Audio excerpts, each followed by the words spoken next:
सो hey guys, welcome back dead account season 1 के episode 3 के explanation video में। तो चलिए गाइस, बिना किसी देरी के इसके एक्सप्लेनेशन को शुरू करते हैं। एपिसोड के स्टार्टिंग में हमें कुछ एग्जॉर्सिस्ट को दिखाया जाता है जो कि घोस्ट को ठिकाने लगाने आए होते हैं। और वहाँ पर एक बंदा बहुत ज़्यादा डर रहा होता है। तब वो लोग उस घोस्ट का फ़ोन ढूंढ रहे होते हैं और तभी उन्हें वहाँ पे एक लाश दिखाई देती है जिसके पास फ़ोन पड़ा होता है। और तभी एक घोस्ट उसमें से बाहर निकल कर आ रहा होता है, जिसे एक पर्सन अपने डाटाबेस में चेक करने लगता है। पर जैसे ही उसे पता चलता है कि वो घोस्ट सैड बॉय का है, तो वो सभी को वहाँ से भागने के लिए कहता है।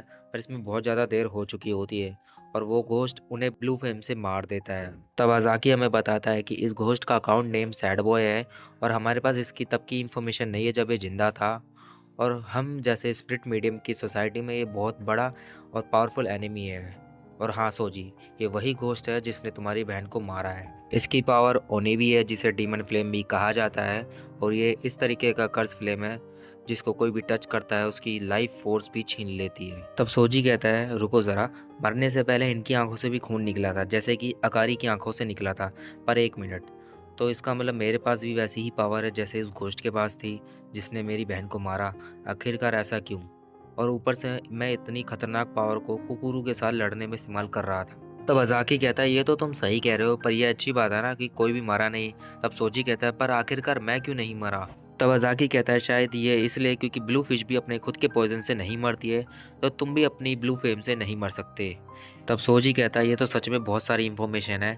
अब तो मुझे समझ में भी नहीं आ रहा कि आखिर मुझे करना क्या चाहिए। लगता है मुझे घर जाके थोड़े टाइम इसके बारे में सोचना चाहिए। तभी कुकुरू आकर इसके लिए मना कर देता है और हम देखते हैं कि वहाँ पर उसके साथी भी होते हैं जो कि क्लास 1B के मेंबर होते हैं, जिसका अज़ाकी टीचर होता है। और आज से सोजी भी उसी क्लास में पढ़ने वाला होता है, जिस वजह से अज़ाकी सभी को एक दूसरे के साथ घुलने मिलने के लिए कहने लगता है। तभी कुकरू सोजी के पास आता है और बोलता है, ओए, तुम्हें पता है ना कि तुम किन के साथ हो? यह हमारा क्लासमेट है, पर कोई भी ऐसे बंदे के साथ काम नहीं करना चाहेगा जिसकी फ्लेम उन्हें मार सकती है।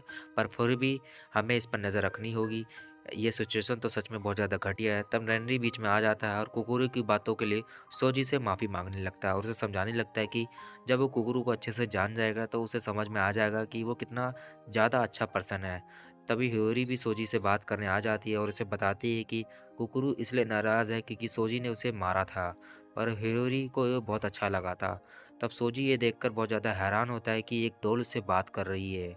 और ह्योरी उसे बताती है कि वो भी उसकी तरह गेम्स को लाइव स्ट्रीम करती है, जिस वजह से उन्हें कभी कोलैब करना चाहिए। तब रेनरी इन सभी को एक साथ फ़ोटो खींचने के लिए कहते हैं, पर कुकुरू को ये बिल्कुल भी पसंद नहीं आ रहा था और बाकी दो क्लासमेट इमाटो और क्यूमी इन सब से दूर रह रहे होते हैं। तब अज़ाकी सोजी को फाइनल टेस्ट के बारे में बताने लगता है, जिस वजह से वो ट्रेनिंग ग्राउंड में पहुंच जाते हैं। और सोजी को मेडन एकेडमी की ड्रेस दे दी जाती है जो कि सोजी को बहुत ज़्यादा अजीब लग रही होती है। तब सोजी वहाँ पर रखी एक मशीन के बारे में पूछने लगता है। तब अज़ाकी बताता है, ये वो मशीन है जिसे हम तुम्हारी एबिलिटीज़ को टेस्ट करने के लिए यूज़ करने वाले हैं। तो इसीलिए अगर तुम पास हो गए तो तुम्हें एग्जोसिज्म के मिशन के लिए फील्ड पर भेज देंगे, जहाँ पर तुम घोस्ट अकाउंट के साथ लड़ोगे। जिसका मतलब कभी एक ऐसा दिन ज़रूर आएगा जब तुम सैड बॉय के साथ टकराओगे। तब सोजी कहता है, ऐसी बात है, फिर तो हमें जल्द से जल्द शुरू कर देना चाहिए क्योंकि मैं उस बेकार के घोस्ट को मारने के लिए कुछ भी करने के लिए तैयार हूँ। तब अज़ाकी उस मशीन को एक्टिवेट कर देता है जिसमें से दो सूडो स्पिरिट बाहर आ जाती है और वो बताता है, ये है यूमोमी और ये ट्रेनिंग के लिए क्रिएट की गई सूडो स्पिरिट है। पर तुम इन्हें कम मत आंकना क्योंकि तुम मारे भी जा सकते हो। और हाँ, अगर तुम्हें इसे पास करना है तो तुम्हें ऐसे 100 सूडो स्पिरिट को हराना होगा। तब सूडो स्पिरिट सोजी के ऊपर हमला कर देती है और सोजी अपनी ब्लू फ्लेम से उन्हें उड़ा देता है। तभी अचानक से सोजी को कमजोरी महसूस होने लगती है, जिस वजह से उसे समझ नहीं आ रहा होता कि आखिरकार चल क्या रहा है। तब अज़ाकी कहता है, ज़रा अपना फ़ोन ध्यान से देखो। साइबर कैनेटिक की आउटपुट तुम्हारे स्मार्टफोन की बैटरी पर निर्भर करती है और तुम्हारे स्मार्टफोन की बैटरी से ये पता चलता है कि तुम्हारे अंदर कितनी स्पीड पावर बची हुई है, जिसका मतलब तुम्हारे फ़ोन की बैटरी ज़ीरो हो चुकी है और तुम्हारी स्पीड पावर भी। तब सोजी बेहोश हो जाता है और जब थोड़ी देर बाद उसकी आंखें खुलती है तब वो सभी लोग वहाँ पे खाना खा रहे होते हैं, जहाँ पर अज़ाकी उसे बताता है कि ये टेस्ट उसके एंडोरेंस पर है कि क्या वो 100 सूडो स्पिरिट को हरा सकता है या नहीं। तब सोजी को ये सारी बात समझ में आ जाती है और उन्हें खाना खाते हुए देखकर उनसे पूछने लगते हैं, क्या ये एक 5 स्टार होटल की तरह नहीं है? तब अज़ाकी उसे भी मज़े से खाने के लिए कहने लगता है और सोजी नोटिस करता है कि रात हो चुकी है, जिस वजह से अज़ाकी उसे बताता है कि जब फ़ोन की बैटरी ख़त्म हो जाती है तब वो लोग 5 घंटे तक बेहोश रहते हैं और उस टाइम वो लोग कुछ भी नहीं कर सकते। जिसका मतलब अगर लड़ाई के दौरान ऐसा हो गया तो वो मारे जा सकते हैं या उनकी टीम को उसकी वजह से मुसीबत आ सकती है। और क्योंकि सोजी की साइबर कनेक्टिक की पावर ज़्यादा है तो इस वजह से उसकी बैटरी ज़्यादा खर्च होती है, जिस वजह से उसे प्रैक्टिस करनी होगी, क्योंकि 1 हफ्ते के बाद उसका ऑफिशियल टेस्ट होगा जिसमें उसे सिर्फ एक ही चांस मिलेगा। अगर वो इसमें फेल हो गया तो उसे बंद करके टॉर्चर किया जाएगा। ये सुनकर सोजी बहुत ज़्यादा हैरान हो जाता है और हम देखते हैं ये इस वजह से है क्योंकि सोजी की ब्लू फिल्म की वजह से सबको लग रहा होता है कि वो सैड बॉय के साथ किसी तरह से जुड़ा हुआ है और क्योंकि ब्लू फ्लेम ने बहुत सारे लोगों को मारा है तो इसी वजह से वो सोजी से भी नफरत करते हैं। तब अज़ाकी सोजी से को आराम करने के लिए कहता है ताकि वो अगले दिन अच्छे से ट्रेनिंग कर सके, जिस वजह से सभी लोग अपने अपने रूम में चले जाते हैं और सोजी पूछने लगता है कि आखिरकार उसका रूम कहाँ पर है, जिस वजह से कुकुरू से बताता है कि उन्हें सोजी पर नज़र रखनी है, जिस वजह से सोजी कुकुरू के साथ रूम शेयर करेगा, जिसे सुनकर सोजी बहुत ज़्यादा हैरान हो जाता है और कुकुरू बताता है तुम्हारी सारी ज़रूरत का सामान उस बास्केट के अंदर रखा हुआ है और अगर तुमने कोई भी गलत काम किया तो मैं तुम्हें मार डालूंगा।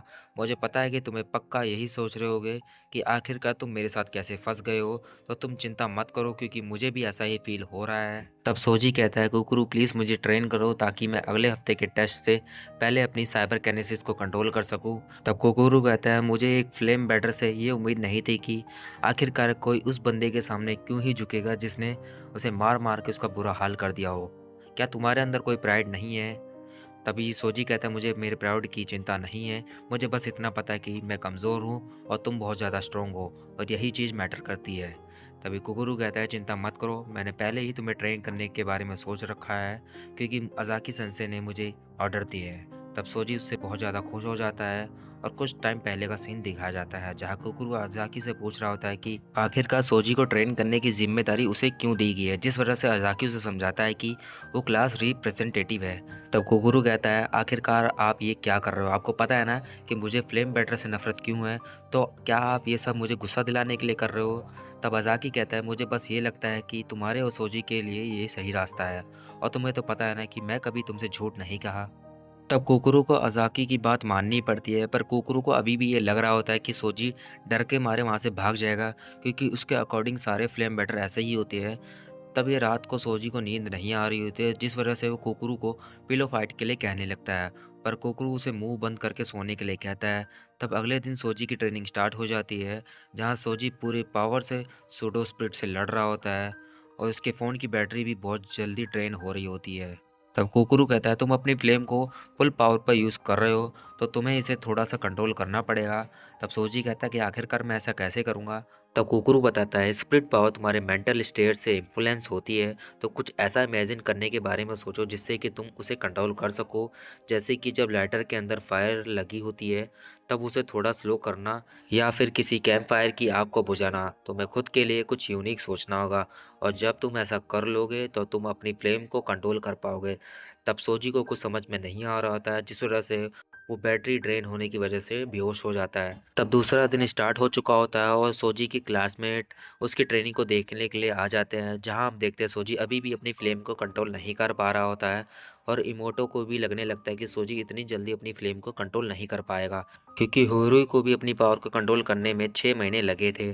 तब फिर से सोजी बेहोश हो जाता है और हम देखते हैं वो दूसरे दिन 31 ओपोनेंट को हरा पाता है। तब डे 3 के लिए सोजी बहुत सारी कैफीन पी लेता है ताकि उसे नींद ना आए, पर हम देखते हैं उसका कोई भी फायदा नहीं होता और वो उस दिन 41 ओपोनेंट्स को हरा पाता है। तब चौथे दिन सोजी की मूवमेंट थोड़ी ठीक हो चुकी होती है, जिस वजह से वो 49 ओपोनेंट्स को भी हरा कर बेहोश हो जाता है, पर उसे अभी भी समझ नहीं आ रहा होता है कि आखिरकार वो क्या इमेजिन करे।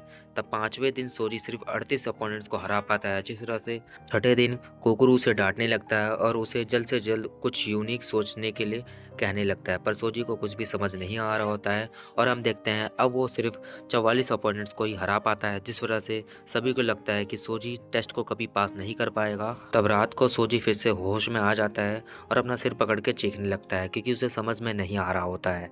तब कुगुरु कहता है, तुम इमेजिनेशन पे कुछ ज़्यादा ही फोकस कर रहे हो।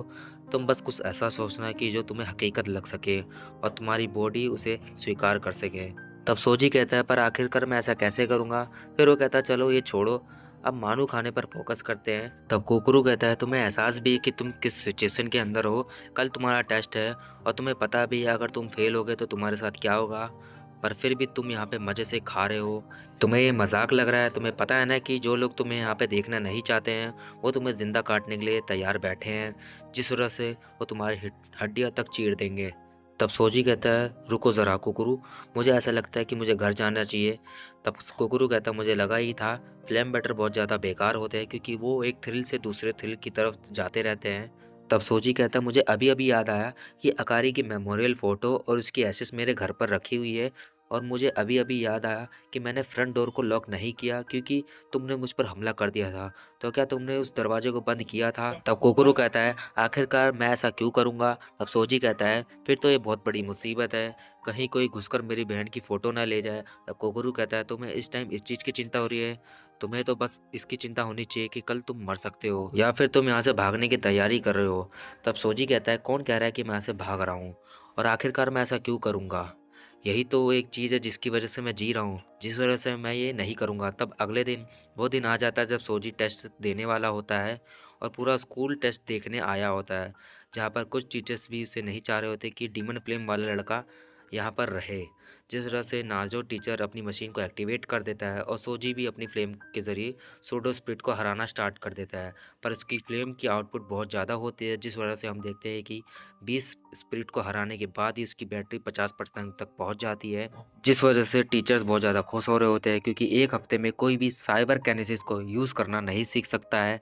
तब सोजी के कुछ क्लासमेट उसको चेयर कर रहे होते हैं और हम देखते हैं 36 स्पिरिट्स को हराने के बाद सोजी की फ़ोन की बैटरी 28 बची होती है, जिस वजह से कुकरू जोर जोर से हंसने लगता है और कहता है, तुम सच में बहुत बेकार के पर्सन हो और जो तुम कह रहे थे कि तुम सबसे स्ट्रांग बनना चाहते हो, अब तुम्हारी सिचुएशन को देखकर मुझे तुम पर हंसी आ रही है। तुम फ्लेम बेटर सिर्फ बातें ही कर सकते हो, चलो अब फेल हो जाओ। तब कुकरू के क्लासमेट उसे ऐसा कहने से रोक रहे होते हैं, पर कुकरू फिर भी सोजी की बेइज्जती कर रहा होता है, जिस वजह से हम देखते हैं कि सारे स्कूल वाले भी उसकी बेइज्जती करना स्टार्ट कर देते हैं और उसे हारने के लिए कह रहे होते हैं। तब सोजी के फ़ोन की बैटरी 20% बची होती है और इतनी सारी बुराइयां सुन के उसे अपने फ्लेम बेटर के दिन याद आ जाते हैं और कहता है, जब मैंने पहली बार फ्लेम बेटिंग स्टार्ट की थी तब मुझे बहुत ज़्यादा डर लग रहा था क्योंकि पूरी दुनिया मुझसे नफरत कर रही थी, पर जब अकारी के मुंह से खून निकलने लगा तब मुझे एहसास हुआ कि इससे ज़्यादा डरावना कुछ नहीं हो सकता है और मैंने तय कर लिया कि मुझे अकारी को बचाने के लिए बहुत सारे पैसे इकट्ठे करने होंगे।